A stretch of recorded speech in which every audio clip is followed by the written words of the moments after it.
Good morning, good afternoon, and good evening to wherever you may be. Welcome back to the Rainbow Pitch League, Season 3, Week 1. We have some very exciting heroes across our league. You may have seen the meta breakdown. You can find that on our socials. Oh, I'm Kiki, by the way, with a line. We Hi. are the organizers, TOs, people behind it.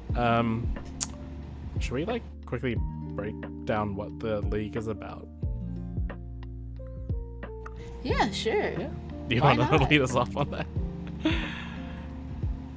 Yeah, so hi, I'm Elaine. I'm sitting here with Kiki, as already mentioned, and we are founders and organizers and any other title that could be given to someone who runs the Rainbow Pitch League. We started this league 3 years ago, season 3. Very excited to be here. And this is a league for gender minorities in the Flesh and Blood community. It's something I know that we both love putting on, despite how much work it is. Yeah, it's been really fun to kind of watch the league grow year by year, and with that, the community, hopefully, and just provide this. It's just like I love organizing this league. It really is my favorite part of being part of Flesh and Blood. For sure.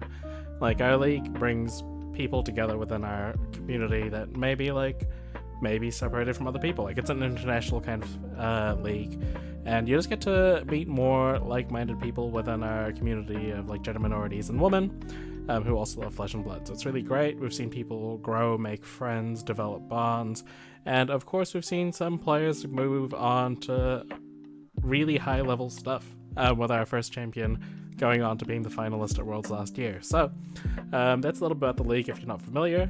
And if you are familiar, we're just going to go straight into it now. Our first week feature match features Kai, who is on, not Teklovossen, is on Gravy Bones. And we have Layne, who I spoiled previously, is on Teklovossen. One of these heroes a lot of us will be very familiar with, the new hero on the block, Gravy. Very exciting. I know you love him in particular. How do you feel as a Gravy player in theory about coming up against Teklovossen? Yeah, but I'm excited to watch this game. A bit of a spicy matchup, and bear with us. Don't worry, it's not going to be a 3-hour game. So these are still timed matches. So yeah, should we hop into let's just go into it. We all have cards that we find valuable, be it emotionally or monetarily. And I know as card game players, we love to protect our cards. And that's why when it comes time for me to grade my cards, there's nobody that I trust more than Premier Card Grading. PCG, just like the game that we all love, is homegrown from a small country at the bottom of the world, but is now global and available for everyone to enjoy. With a sleek, minimalist design, metal labels, and a crystal clear case, PCG graded cards just feel luxurious. Me personally, I got my gold foil graded, just as a reminder of my accomplishments in the game, and also a reminder that one of the guys in charge of the company walked away with a first place trophy. For us 5 players specifically, they have player slabs, which is the perfect way to get your equipment all nice and shiny and protected so you can still be flashy as heck showing off your gold foils. PCG has been a huge sponsor of our league, and this is their 3rd time supporting us and providing their services to our community. We're so very thankful for PCG for their sponsorship of our league, and if you are too, please make sure to check out all of their services across the United States, Europe, Oceania, and Asia. So once again, thank you PCG for the sponsorship.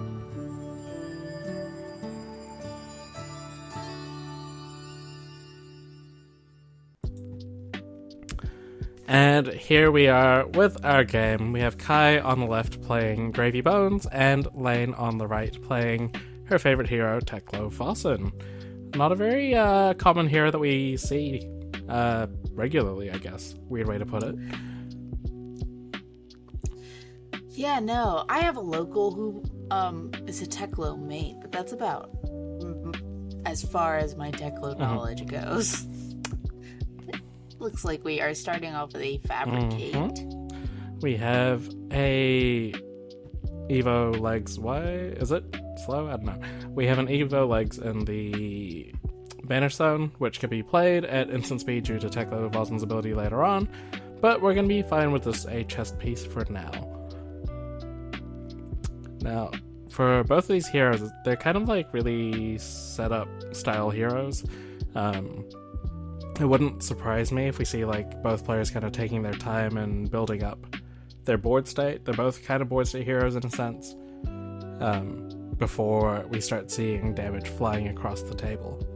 Yeah, definitely. I do think maybe in this matchup, the Gravy Bones wants to play a little bit more aggressively, just to try and kill Teklo before Teklo, gets to the point where Teklo can really just start snowballing this game, and build himself, I guess. Yeah, no. With Teklovossen, like, it's not like the other mechanologist kind of heroes where you gain multiple action points throughout the turn, which is usually a pretty good way to deal with like Gravy's allies. But the weapon, when you get more Evos, starts to get a bit more powerful, a bit more easy to use, to the point where once you have 4 Evos, of course, it costs 1 to attack and has attacks for 3 with Go Again, which is super handy killing all the low life allies, and will kind of maybe help if they can get to the board state relatively quickly. Yeah, it looks like we just saw an Arsenal and pass from Kai's side. Pretty interesting there. Don't really know what's happening in terms of like that hand. Maybe they couldn't, I guess they couldn't play anything there in that case. Not sure what they're looking for there, but we do get a compass, and maybe this will be the kind of setup for the turn. We do have the first blue being played, and it is on the Gravy side, and it's Chart the High Seas. Super powerful card that lets you look at the top 2 cards of your deck, and if either is blue, you can pitch them and then discard the rest. So this will turn on Gravy's blue quota of going to the discard pile, and also is really helpful with the pitch here.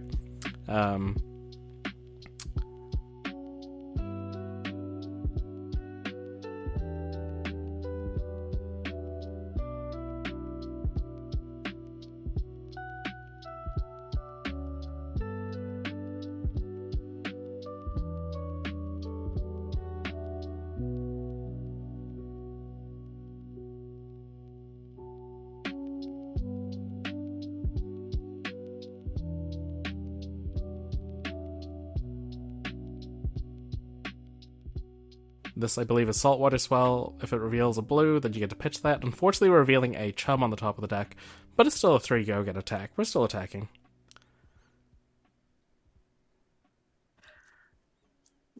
Yeah, Chart the High Seas, I think is a magnificent card in this deck. It is so good. It can really, like, some you play Chart and it's like, okay, now we're cooking. Would have been nice to hit that Chum with the Chart though. Put that in your graveyard, make it gold, especially because we are not running like the gold baited hook. We are running Washed Up Waves is the name of this arm piece that Kai is running, and also not running Crown of Dominion. So I think gold generation is going to be key here. We see a tipple in pitch and a tipple in graveyard, also 2 ways that the Gravy player is able to make some gold. And it's a way to like discard your allies as well, whilst also getting you an additional card to replace it. Those tipples are very important for like the Gravy plan in general.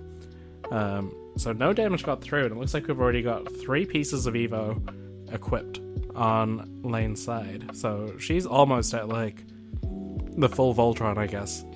Now, this event in particular, because it goes across 2 months, we've got a special rule in place where players are only committed to the heroes and not necessarily a deck list until the top 8. So players do have a chance to kind of change up their decks as the metagame kind of grows. So of course that means for Kai, for example, if they were to obtain a gold baited hook, then they could add that to their deck and replace the washed up waves if they like. I had a point to this. I can't remember. I lost my train of thought. That's fine. Yeah, you can change your deck list. Thank you. You're doing great, yeah. You can change your deck list. Yeah, I mean, this is a long league. We have 120-something players in this league. So we just wanted to provide a way to keep the meta interesting, because we do one round a week, so that's 7 weeks these players will be on this, and it's just a feedback we got that's like, oh, playing the same deck list for 7 weeks is not always the most fun thing to do, and your deck list kind of naturally would evolve over 7 weeks anyway, and so having to like take apart and re-put apart a deck just to play your game every week is not very fun. So something that we're hoping players don't abuse, but rather just serves player enjoyment a little bit more. And we have a lot of new players in the league too who are just figuring out how to build a hero. So I think it can also help with that. Things are looking pretty rough for Kai at the moment. They pitched They pitched a Shelter from the Storm and a Sea Legs to play a Sea Legs, so we still haven't seen any gold generation or allies touch the graveyard yet. And we did get a clean block for 6 purely with equipment there, as well as a fancy little full art card I can see on the right hand side. We may know a thing or two about Fiddler's Green. That is I love the full art too, it's so pretty. Love the art. For sure, I can't get enough of that card, like, aesthetically. I can get enough of it when my opponents play it against me. But here we have 2 go again with the weapon, followed by a Blanch for 7. Super powerful card against Gravy. It's functionally a must block, because it kind of just turns off your ability to kind of do anything, really. Yeah, I mean, if you can't put blues in the graveyard, you can't activate your... Well, you can activate your hero. You can't play the allies from the graveyard. And also, cards like Gold Tipple, which we talked about kind of getting that gold generation here being so valuable, are essentially turned off because you can't discard a yellow. But it does look like Kai's just going to take it, so this might just be a big attack coming back. There we see a Sigil of Sol scanning 3 life. And looks like the turn was just passed. Maybe it was the opposite. Maybe they just couldn't block the attack. All ally hand. It could have been an all ally hand. Like, they used their first card to block the weapon, and then maybe just nothing else to do there. Here we have the weapon again, coming in for 2 go again. Yeah, just not being able to set up the board. Meanwhile, Layne having everything she could want kind of here at the moment is pretty useful. She activates the Teklovossen ability just to, like, set up the stack and also just get rid of some cards that she didn't want in her hand. And with a 12-point life lead this early in the game, how does Layne catch up from here? As our gravy expert, what does Layne need? Kai. What does Kai need? Yeah, okay, so it does look like we had some allies in, and I really think getting a big ally out could help Kai. I mean, Chum is a great ally to try and give you some room to build more and save your life total, right? Because Chum you can activate, forcing your opponent to attack and kill Chum. I think that's pretty good. At this point in the game, I don't think Layne has too many 6-power attacks that can just, like, effectively kill Chum in one go. So it allows Kai to, like, save an entire hand to set up something bigger and not take damage doing that. For sure. Also, should Chum live, like, being a 0-cost attack is huge. Like, he's a breakpoint attack that costs 0 to attack with, kind of free if you don't need to ever activate him or if he lives through the board state. And 6 life is a lot to get through, so that takes, like, an actual attack. You can't just weapon that one. Chum is definitely one of the most powerful allies in Gravy, I would say. Speaking of powerful allies, Swabby. Once again played from hand, though. Like, this lack of gold and lack of blues touching the discard pile is kind of punishing. We're getting a board state, which is a good start, but still applied no pressure so far. And we're seeing the Singularity being pitched, maybe for the late game. And Kai's deck is just falling over. We're just fixing that real quick. It's just falling over. Yeah. It happens. You can't hear it, but because it was before the game started. But they were talking about how they've just re-sleeved their deck, and it's very slippery. So that I can't remember if it comes up more than once in this game, but it happened there.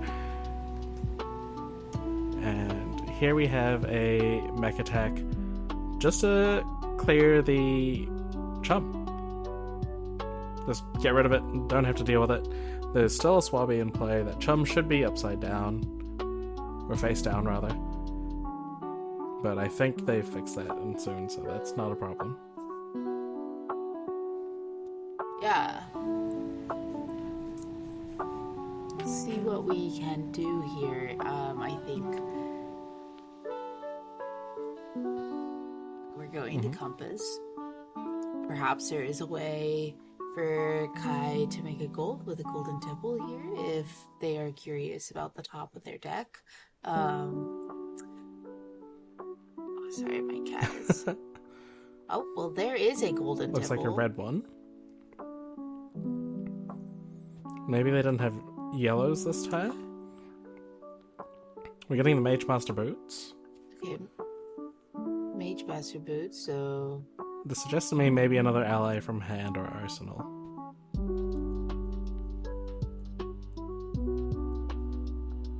And then as to what they'll follow that up with, we'll see, I guess. Yeah, the hard thing about having to play these allies from hand, of course, is that they don't have go again played by hand. Yeah. So playing them takes your action point. So the Mage Master Boots here are being used to give this Oyston go again. Attacks for 3. This is sink below an arsenal, taking no damage, and that is the action point for the turn.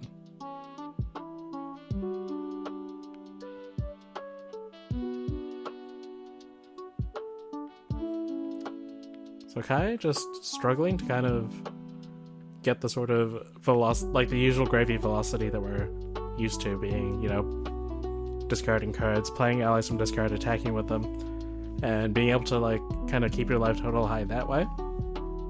We are seeing I should really learn the name of this weapon. The weapon going into the swabby with go again. The Teklo leveler. Yeah, the swabby does only have 3 life, and Oyston I think is a little bit.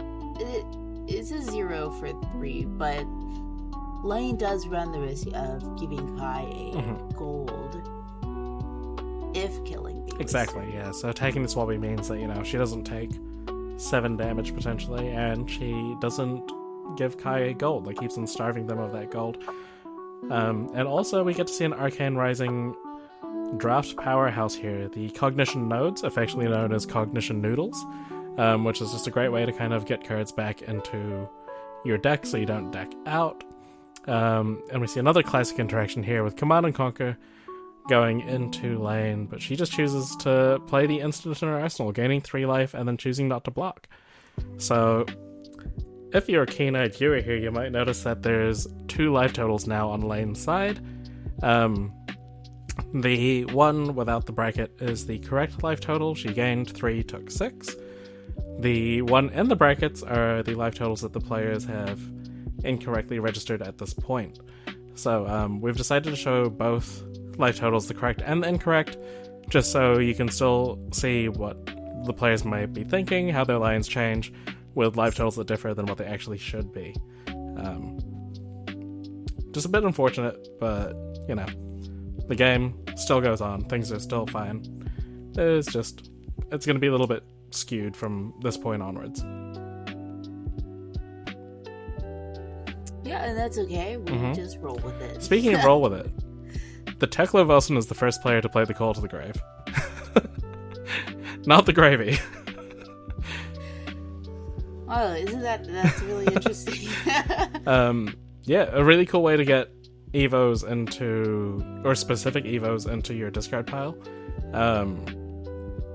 You know, like you might have some tech evo pieces that aren't always good, so you run them as a one-off, but Call to the Grave means that you can get them in a discard pile, so you can scrap them into your banish, and then you can equip them on from there. So it's a bit of like a roundabout way to getting specific pieces, but you know, we love a little toolbox, and it just makes sense for the mechanologist to have a toolbox option. So Kai does finally have some gold to work with. So we saw them activate Compass, check out the top of their deck, because could actually get a Gravy activation here for the first time in the game. I would say, yeah, gold is just so good and it can really fix a hand, which Kai might need because we have seen some doozies of a hand, but looks like we are not going to get the gold activation. No, looks like we've pitched 2 allies for the Conqueror of the High Seas, the Sea and Seas, some say. Which is great. 2 yellows is the perfect amount of resources for it, but the downside being that you don't get the go again here. And also Layne has an absolutely huge fridge to kind of just throw in front of this, not have to deal with it. Yeah. The other thing to note... Yeah, I'm sure this is... The other thing to note is, once again, all the allies that you see face up are actually supposed to be face down, so Kai doesn't have any access to any allies at the moment. In discard.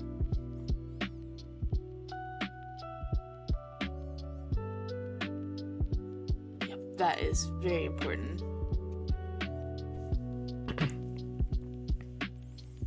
Now that Kai has some gold, though, there is a seamless way for them to get some allies in Graveyard that they could play. But before we get a chance to maybe play those allies, we've got 3 go again.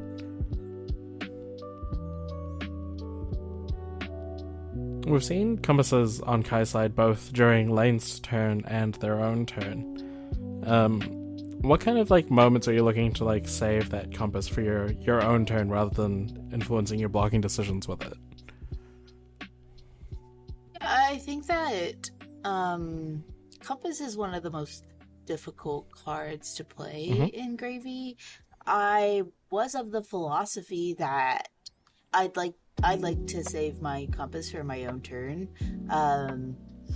as much as possible. But then, when you have so many no blocks in your hand, so many cards that rely on what's on the top of your deck is you're essentially playing with 5 card hands every turn.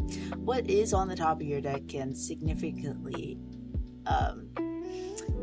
influence your turns. So after playing lots of Gravy, after watching my own games back, because when I'm trying to test, I do record my games, a lot of the times I feel like, man, if I would have known what was on the top of my deck before I made my first block during my opponent's turn, I could have really played this much differently, much smarter. So I kind of do actually like compassing even before that first attack goes down. As if you're gonna play with a 5 card hand, I do think it is just best to have the information. And I think that Gravy really doesn't like to block very much, and the fact that Gravy's activation is also an instant you can do on your opponent's turn, sometimes that plays relevant too, depending on what your opponent's turn is going to look like. So I used to be a don't compass till your turn person. Now I am go ahead and do it right before priorities right before your priority window disappears. Yeah. So on the previous turn we attacked for 3 and 4. I say we as if I'm playing the game, but Layne attacked for 3 and 4. We got a block on 2 on the weapon and then a block on 2 on the 4, so 3 damage taken. We've moved over onto Kai's turn, who once again isn't able to turn on the High Tide on the CNCs. So a clean block for 7 with the defense reaction from Arsenal. So the Conqueror was never going to get you a gold regardless because of the defense reaction in Arsenal. But yeah, a clean 2-card block on a card as powerful as Conqueror of the High Seas. You have to be pretty happy with that if you're Layne.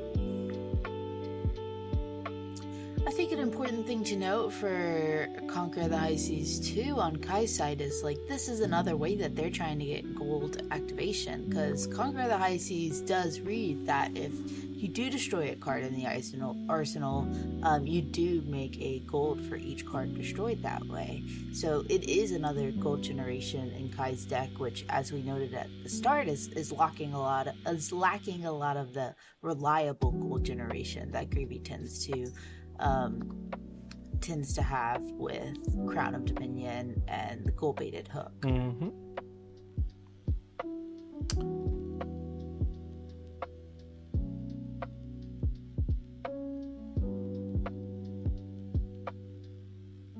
Here we have a junkyard dog, and this is, see, there's the Evo that was discarded to the Call to the Grave earlier, and now, nope, never mind, a different Evo is getting scrapped, but that's like the kind of toolbox nature that we had available to us, and this is now attacking for 5.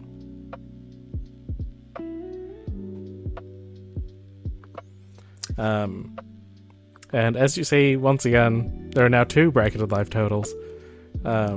A slight miscommunication in how much damage that junkyard dog was doing has led to a difference in life totals, but yep, we've got the corrected ones in the middle, and then the one life totals that the players are playing with, and the brackets. We also have our first gravy activation of the game. Oh. Yeah, this is a big, exciting moment. And there's the blue going to the discard pile. There's the murderous rabble.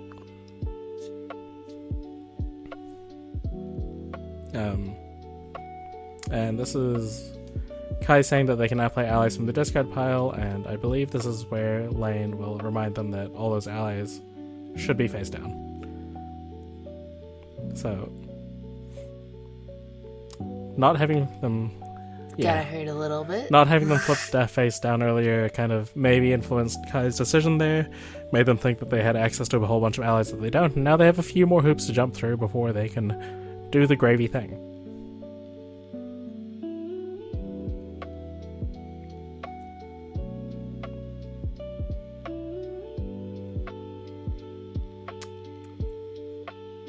Yes, yeah, so I think we're gonna get a compass activation. They really need a tipple on this turn, potentially, just to kind of turn this turn on. There's a saltwater sloop, revealing a blue. Swell, sorry, not sloop. Yeah.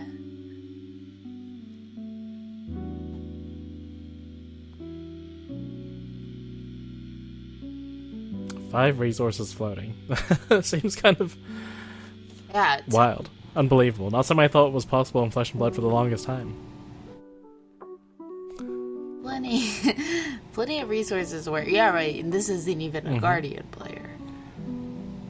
We're going to get the saltwater now sloop we have now. the sloop. So this will go again. I believe this is 6 with go again. Got it.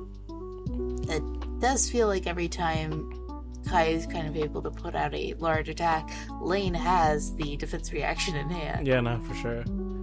I mean, that's what Teklovossen does, right? Like, if not the defense reaction, then like other means of defensive value. She's able to gain 3 more life from the Fiddler's Green. I really shouldn't have forgotten that one's name. As well as she still has like functionally like 2 defense available to her with her arm Evo. She doesn't want to actually lose the equipment by using the full temper on the other Evos because you can replenish them. Time Sap Potion is a really good card in Gravy Bones. Not only does it kind of give you some action points back, which sometimes you can be lacking, but it also is a blue instant boom. Put it in your graveyard right then, right there, which means you need 1 less card from hand to make a powerful gravy turn. So perhaps there's some setup that Kai could do with that, but right now we are back to Layne's turn with this Scrap Hopper, I believe. Yeah, coming in for 1 damage, just making a quicken token. Preparing for the future potentially means that you don't have to lead with a weapon if you want to try to attack Kai first, making them block before you attack an ally.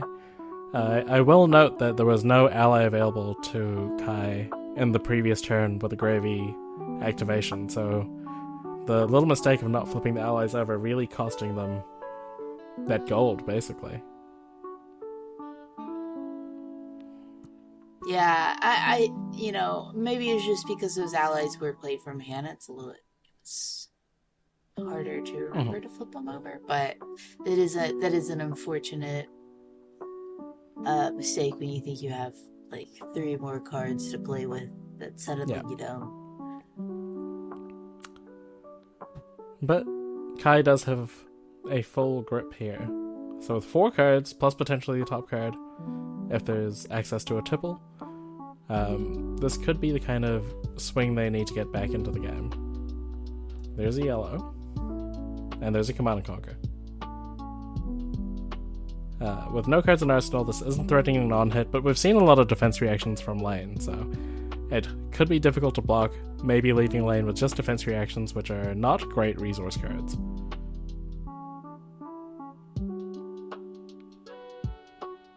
But she's happy to block 3, take 3, and play with 3 cards here.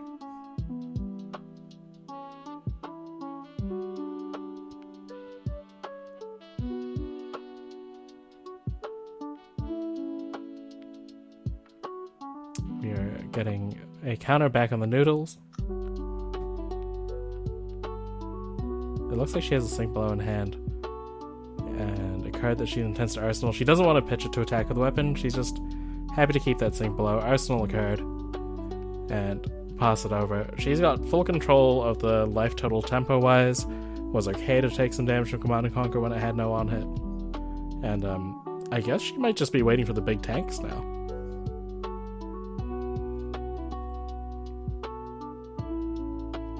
Yeah.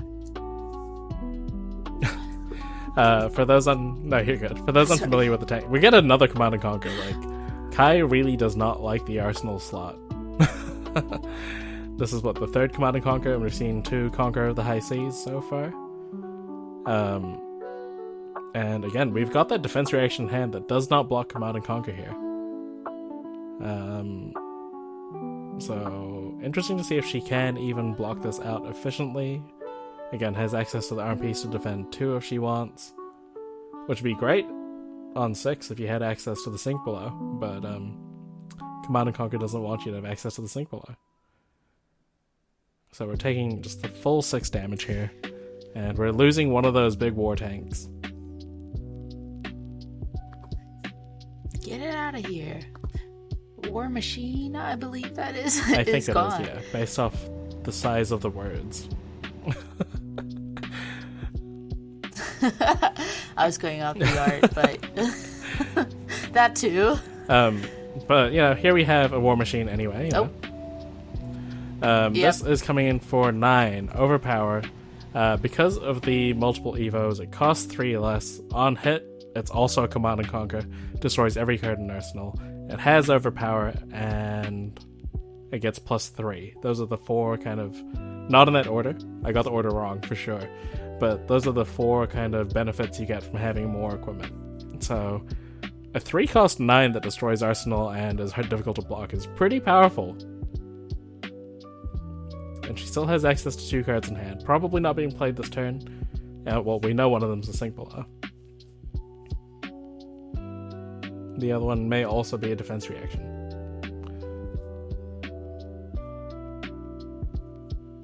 So we had a compass activation on Kai's turn. Layne's turn.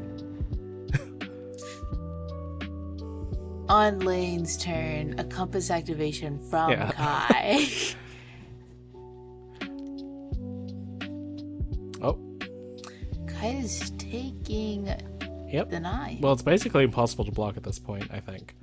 Unless they had defense reactions. Yeah. And Layne's using the extra action she got from the Quicken token. Actually, it doesn't matter. You can play it as an instant. The Quicken token's gone regardless, but she's replenishing her chest piece, so now she's got the full 3 temper available to her on the chest once again, just really reinforcing that fridge. And again, like, you've seen 5 of the 6 Conqueror-style effects. So, you gotta be pretty happy if you're her in this position. Yeah, definitely. I really think like the gold starvation on Kai's side is hurting them a bit. Without gold, Gravy really has no hero ability. So we're going to pop the time snap 2 action points and putting a blue into graveyard. But I still believe we have no allies to play from graveyard. I agree. As of right now. We might have something like a gold tipple here. It's really the card they've been missing this whole game. They've been drawing a bunch of allies that they've had to pitch. So they're A, still in the deck should the deck go into the late game. But B means that we're not getting the go again from playing them from discard. We have the Rigor Mortis, and now we have the decision point of attacking the Rigor Mortis, or perhaps playing another card instead. And there we have Limpet. Yeah, so Limpet has natural go again, actually. Super useful for these. It's like a way to kind of chip in damage. There is a big go again gun on the other side of the field that makes the Limpet a little bit more fragile. But should the Limpet live, then, it's a way to kind of start getting back into the game and getting the big gravy numbers that we kind of expect from him. So many defense reactions. Yeah, Shelter I'm seeing in hand. There is the Teklo leveler going at face, attacking for 3 go again. She sees the 12 life, she sees 15 life and is going for the throat here. We have another Junkyard Dog. Blue, so it's coming in for 5. We're banishing another Evo.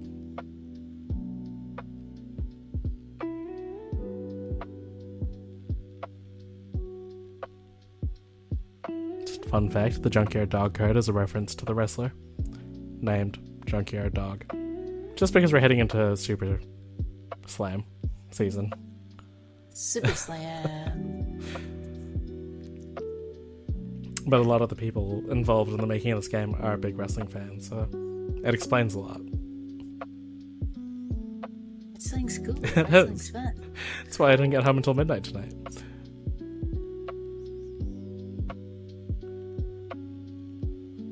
That's not why I didn't get home until midnight. One of us is over 30.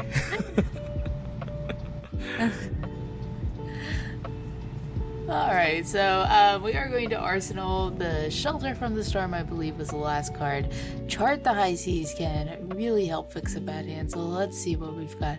We've got another chart and a... Tip the is barkeep. that a blue tipple? Oh, Tip the Barkeep. So we're keeping the chart in play, or in the deck. We're getting rid of the Tip the Barkeep. Crucially, a blue has touched the discard pile this turn. We have 3 bonus resources. And we have a Limpet. So things can happen now. We just really want an ally from discard. Or to get an ally in discard. We can do something. Again, a golden tipple, I think, would just be ideal here. Especially, with Dead Threads essentially makes golden tipple free, right? Because if you discard an ally, you get the gold. You can also gain the resource back from Dead Threads. It would just be so good here. But it looks like that's not what's happening, so... Well, it could still happen. We don't know. Leading with the Limpet's really nice. It doesn't reveal any information about what's in your hand. Other than you don't need 3 resources currently available to you, potentially. There's an ally from discard. This one is Saw Bones.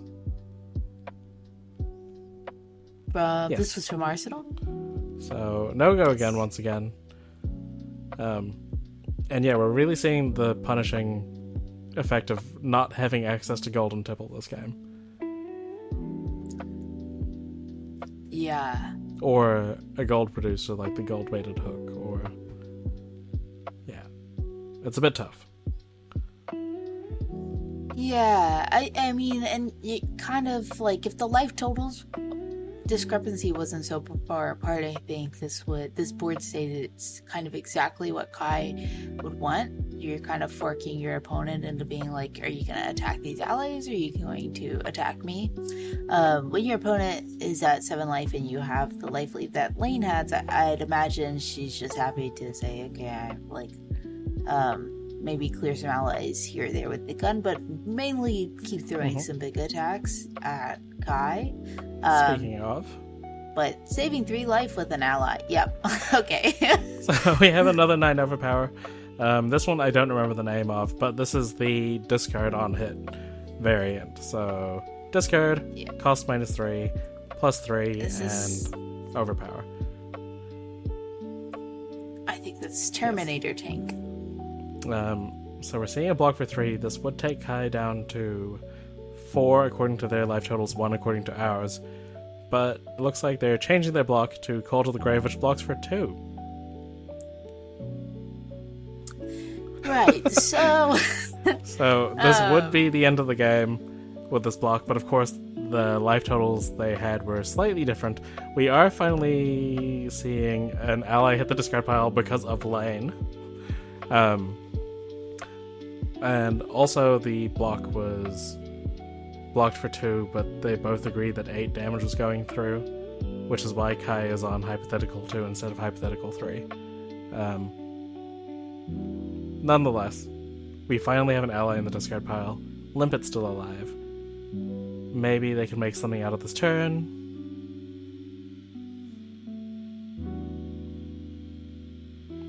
Also, Layne's been showing us her hand, like, for the entire game, which is really nice for us as commentators. But I also wonder if the opponent noticed.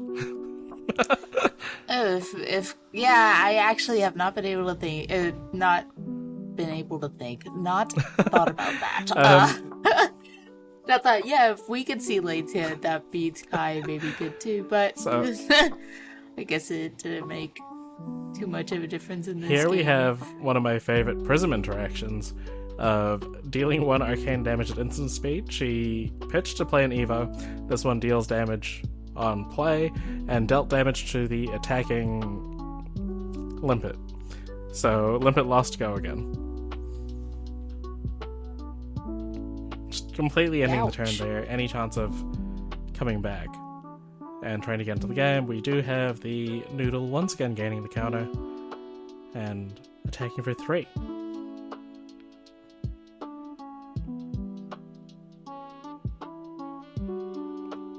Quick look at the top card of the deck. Just lethal. More than lethal at this point. And Layne's kindly showed us that she has another Terminator tank here. 9 overpower. Unless it's like defense reaction city. Incidentally, there's a defense reaction on the first card on the weapon attack, but that's not enough. That is going to be the game. We get a fist bump, potentially. I'm pretty sure we do. Did I line it up correctly? Kind of close. Cute. And now we're going to talk about the tattoos. But that was the first game feature for round 1 of the Rainbow Pitch League. We will wrap this portion up and then break down the game briefly in a moment.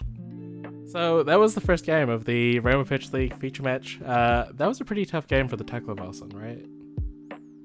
I wouldn't say so. I think the Teklovossen really had all the pieces that they needed to not for the Teklovossen, for the Grave. Come out on top.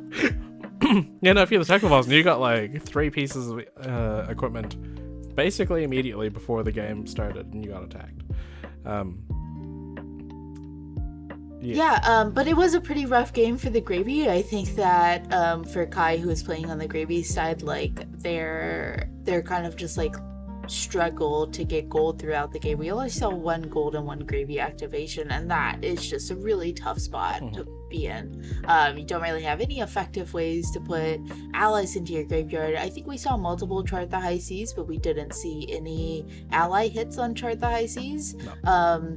But again, we really didn't even see many golden tipples, which they are running in the list.